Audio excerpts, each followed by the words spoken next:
할렐루야. 네. 반갑습니다.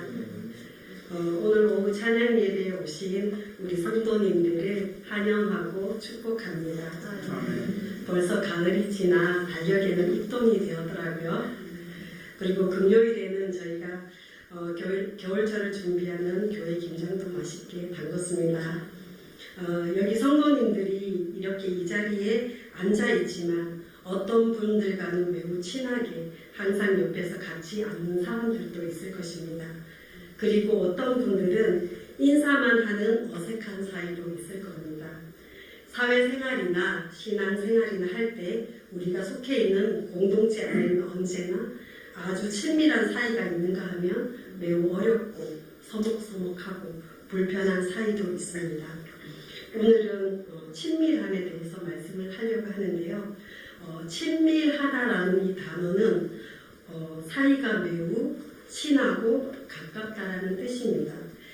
성경에는 이 친근과 친밀이 같은 뜻으로 사용되는데요.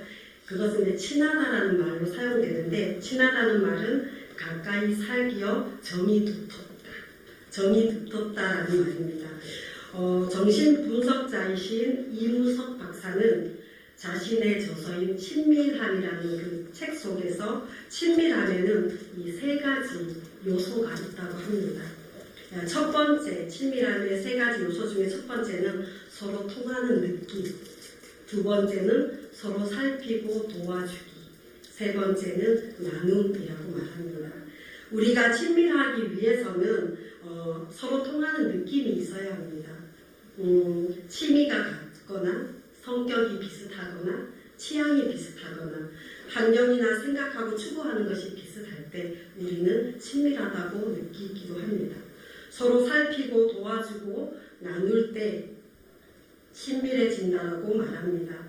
우리 성도님들은 이 모든 것을 갖춘 친밀한 분을 옆에 가지고 계시나요? 오늘 우리가 읽은 이 시편 25편은 원수들의 핍박으로 인하여 고난 중에 하나님께 구원을 호소하는 다윗의 비탄의 시입니다. 그러나 25편은 비탄의 시이면서도 고난에 대한 비탄의 요소보다는 대적들에 의해 고난을 받는 중에도 여호와 하나님을 경외하며 하나님께 순종하고자 하는 다윗의 결의가 두드러지게 나타난 시편입니다. 하나님의 선하심과 은혜에 대한 신앙 고백과 강구의 시인 것이죠. 다윗은 항상 하나님을 경외하였기 때문에 하나님과 가장 친밀한 관계를 유지했습니다. 다윗은 하나님께 자신의 어려움을 숨김없이 말할 수 있었습니다. 우리 사람들은요, 좋은 소식은 누구에게나 말할 수 있지만 근심이나 수치심이나 곤란이나 한란이나 마음속의 깊은 죄는 가장 친밀한 사람 아니고는 나누기가 어렵습니다. 다윗에게 가장 친밀한 분은 하나님이셨습니다. 다윗의 죄, 다윗의 부끄러움, 다윗이 다른 사람들에게 보여주기 꺼려하는 그 모든 것들을 다윗은 하나님께 말하였습니다. 그랬더니 하나님은 다윗의 눈을 열어서 하나님의 약속을 보게 하셨습니다. 저희 집에도 두 명의 아들이 있는데요. 둘 아들들은 저와는 친하게 지냅니다. 자신의 힘든 일, 어려운 일, 때론 시시콜콜한 이야기를 다 하기도 하는데요. 그런데 경상도인 아버지 앞에는 엄마처럼 그렇게 친하게 시시콜콜 얘기하지 않고 남의 집 아버지처럼 서먹서먹하게 지내기도 합니다. 그리고 엄마 비밀 아빠한테 얘기하면 안 돼? 이렇게 얘기할 정도로 아버지와는 좀 친하기가 경상도 아버지와 좀 어려운 것 같습니다. 이렇듯 우리가 가족이나 형제 관계도 친하게 지내는 형제 자매가 있는가 하면 어색하고 불편하고 서먹서먹한 형제들도 있습니다. 그런데 오늘 다윗은 시편 25편 14절에 여호와의 친밀함이 경외하는 자에게 있으며 그 언약을 저희에게 보이시리로다 라고 말하고 있습니다. 다윗이 쓴 이 친밀함에 해당되는 단어는 소드라고 하는데요. 이 단어는 대화를 하다, 친밀한 교제를 나누다라는 뜻입니다. 그냥 우리가 하는 보통 대화나 교제를 나눈 것보다 더 깊은 관계, 가족 같은 관계, 한 가족이 되어서 함께 식사를 나누고 오순도순 함께 살면서 대화를 나누고 어떤 일을 함께 의논하는 그것을 이제 소드, 친밀함을 소드라는 단어로 말하고 있습니다. 이렇게 여호와 하나님을 가족같이 아주 가까이 느끼고 체험하는 것이 성경에서 말하는 최고의 축복이고 가장 근원적인 행복이라고 말합니다. 다윗은 이러한 하나님과의 밀착된 친밀함의 축복은 다름이 아닌 여호와를 경외하는 자에게 주어진다고 말씀하고 있습니다. 다윗이 하나님과 친밀하게 된 무기가 있는데요. 그것은 기도입니다. 다윗이 기도할 때 대적들이 아무런 힘조차 발휘할 수 없었고 아무리 거대한 군대가 쳐들어와도 하나님은 다윗에게 대적들을 피할 수 있는 길을 주셨습니다. 또 다윗이 기도할 때 대적들의 모략이 허사가 되게 하시고 대적들을 효과적으로 허물어뜨릴 전략이나 전술을 허락하셨습니다. 하나님을 통한 기도의 능력을 체험했던 다윗은 하나님과 친밀함을 유지하는 것이 얼마나 중요하고 얼마나 커다란 축복인지 잘 알고 있었습니다. 다윗은 하나님과 언약을 지키는 자는 하나님의 인자하심과 진리의 길로 인도함을 받을 수 있다고 고백합니다. 여호와를 경외하는 자에게 그 언약을 보이시리로다라고 고백합니다. 우리가 읽지 않는 25장 10절 말씀에도 언약이라는 단어가 나오는데요. 이 언약은 반드시 지켜야 할 조건으로 표현되고 있습니다. 그러나 14절의 이 언약은 여호와를 경외하는 자에게 주어지는 축복, 선물로 나타나 있습니다. 10절의 말씀은 이 언약을 지키다, 세우다라는 표현이라면 14절의 말씀은 하나님을 경외하는 자들이 하나님과 친밀한 교제를 나누며 장차 하나님께서 이루실 일이 어떤 것인지를 알려준 것을 말씀하고 있습니다. 우리 성경에 기록된 믿음의 선지들의 삶을 통해서 우리가 알 수 있는데요.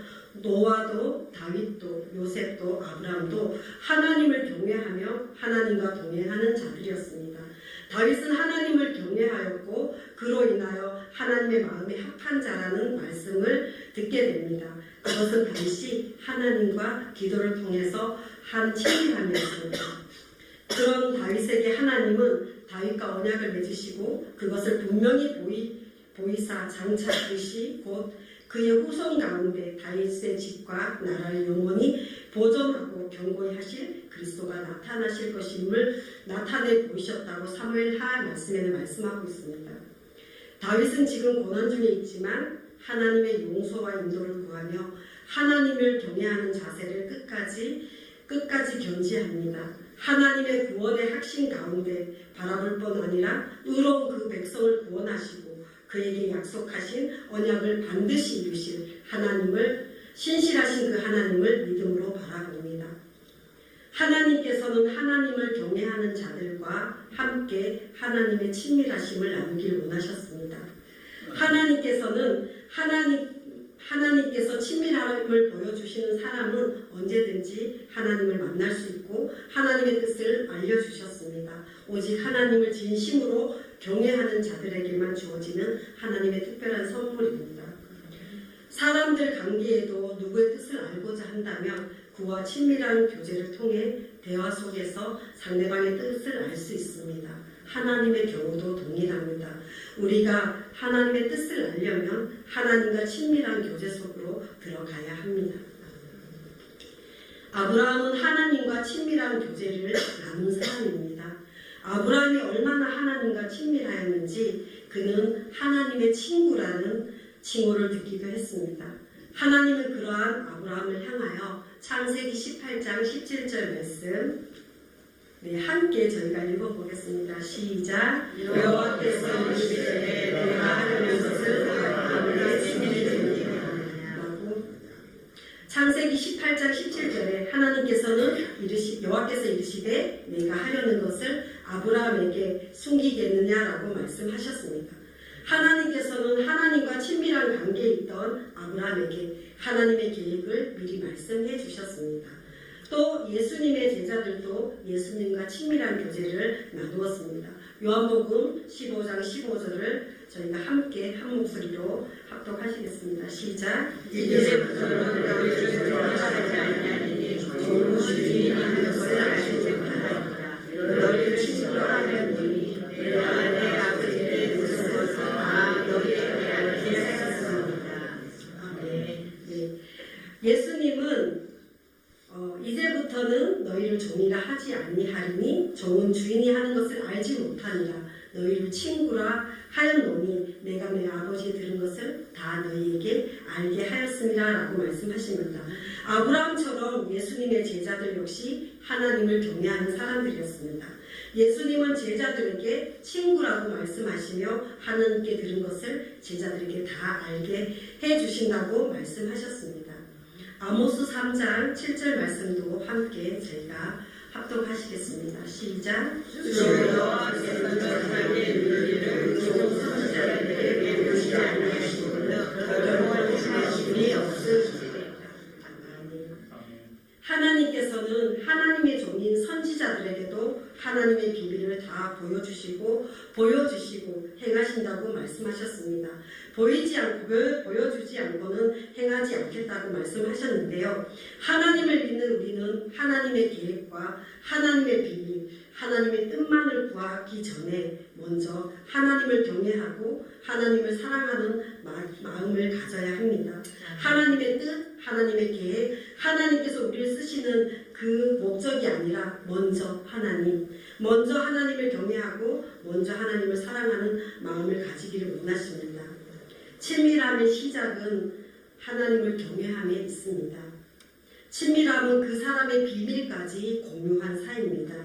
친밀한 상태를 가장 잘 표현하는 말이 연합하다입니다. 연합은 둘이 하나가 되는 상태를 말하는데요. 그 상태를 가장 잘 보여주는 것이 성경에 있습니다. 창세기 2장 24절에 보면 이러므로 남자가 부모를 떠나서 그 아내와 연합하여 둘이 한 몸을 이룰지니라. 남녀의 결혼을 연합이라고 표현하고 있습니다. 하나님은 그 비밀을 부부를 통하여 두 연합이라는 단어를 통하여서 남자가 부모를 떠나 아내와 연합할 때 그것을 한 몸을 이룬다고 말씀하시며 연합을 표현하고 있습니다. 또 로마서에서는 성도들은 그리스도와 연합되어 있다고 말합니다. 로마서 6장 5절에 보면 만일 우리가 그의 죽으심을 본받아 연합한 자가 되었으면 또한 그의 부활을 본받아 연합한 자가 되리라 라고 말씀하시고 골로새서 2장 2절에 보면 그리스도인들이 서로 연합되어 있다고 말합니다. 이렇게 성도는 이미 하나님의 비밀인 예수 그리스도를 깨닫게 되고 예수 그리스도와 연합되어 있고 예수 그리스도의 몸의 지체로 성도들은 연합되어 있습니다. 그러므로 이미 우리는 예수 그리스도와 함께 친밀해진 관계가 되었습니다. 예수 그리스도의 십자가와 부활, 영적으로 함께한 자들이며 그리스도와 한 몸을 이루어 사는 존재입니다. 예수 그리스도의 피로 제 용서를 받고 예수님의 피로 맺어진 관계가 우리와 주님과의 관계입니다. 우리는 예수 그리스도 안에 있는 하나님의 사랑에서 끊을 수 없는 존재입니다. 사망도 생명도 천사들도 어떤 권세자들도 하나님의 사랑에서 우리를 끊을 수가 없습니다. 하나님께서는 이렇게 우리와 친밀하시기 위해 자기 아들이신 예수님을 우리에게 내어주셨습니다.